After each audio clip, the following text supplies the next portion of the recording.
তৃণমূল কংগ্রেসের সম্পূর্ণ দখল নিতে মরিয়া বিদ্রোহী বিধায়করা। ঋতব্রতদের তৃণমূল থেকে এবার অপসারিত স্বয়ং মমতা ব্যানার্জি। সাসপেন্ড করা হয়েছে তৃণমূলের সর্বভারতীয় সাধারণ সম্পাদক অভিষেক ব্যানার্জিকেও। নতুন করে কমিটিও গঠন করেছেন এই বিদ্রোহী তৃণমূল নেতারা, যেখানে চেয়ারম্যান করা হয়েছে প্রাক্তন মন্ত্রী অরূপ রায়কে এবং সাধারণ সম্পাদক হয়েছেন ঋতব্রত ব্যানার্জি। বাংলার একাধিক প্রথম সারির সংবাদ মাধ্যমের রিপোর্ট অনুযায়ী নিজেদের আসল তৃণমূল হিসেবে দাবি করছে ঋতব্রতরা। কলকাতার একটি বিলাসবহুল হোটেলে 22 জুন বৈঠক করেন তারা। সেখানে প্রায় 60 জন বিদ্রোহী বিধায়ক উপস্থিত ছিলেন। বৈঠকে অংশ নেন রাজ্যের একাধিক পৌরসভার বিদ্রোহী ও প্রাক্তন কাউন্সিলররা।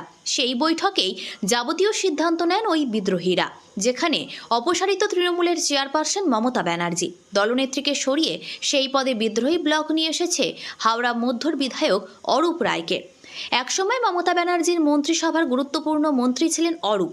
সহসভাপতি হিসেবেও 3 জনের নাম সামনে এসেছে, যাও রীতিমতো চমকে দেওয়ার মতো। মমতা ব্যানার্জির বিশ্বস্ত হিসেবে পরিচিত ফিরহাদ হাকিম, অরূপ বিশ্বাস, রথীন ঘোষদের সহসভাপতি করেছে ঋতব্রত শিবির। যদিও বিদ্রোহীদের বৈঠক ও কমিটি গঠনকে গুরুত্ব দিতে নারাজ মমতাপন্থী তৃণমূল নেতারা। কুণাল ঘোষ বলেন, তৃণমূল আর মমতা বন্দ্যোপাধ্যায় সমর্থক। আমাদের দলের যা কাঠামো তাতে এগুলি করার এখতিয়ার ওদের অর্থাৎ বিদ্রোহীদের নেই। বিদ্রোহী হলেও অধিকাংশ বিধায়কদের বিরুদ্ধে কোনো পদক্ষেপ নিতে দেখা যায়নি মমতা বন্দ্যোপাধ্যায়কে। তবে নিউ টাউনের বৈঠক ও কমিটি গঠনের কথা সামনে আসতেই কড়া পদক্ষেপ করেছে মমতাপন্থী তৃণমূল। শোকজ করা হয়েছে ফিরহাদ, জাভেদ, রথীন, সাবিনা, স্নেহাশিস চক্রবর্তী, বিপ্লব মিত্র, অরূপ রায়, অরূপ বিশ্বাসদের। তৃণমূল কংগ্রেসের সংসদীয় দলেও ভাঙন দেখা গিয়েছে। 20 জন সাংসদ নাম লিখিয়েছেন এনসিপিআই নামের একটি বেনামি রাজনৈতিক দলে, যারা আবার বিজেপি নেতৃত্বাধীন এনডিএ জোটকে সমর্থন জানানোর কথা ঘোষণা করেছে। তবে ওই সাংসদরা ঋতব্রতদের সাথে থাকবে এমন কোনো ইঙ্গিত পাওয়া যায়নি এখনো। ফলে 3 ভাগে বিভক্ত তৃণমূল কংগ্রেস। দলের জোড়াফুল প্রতীক নিয়েও জল্পনা চলছে।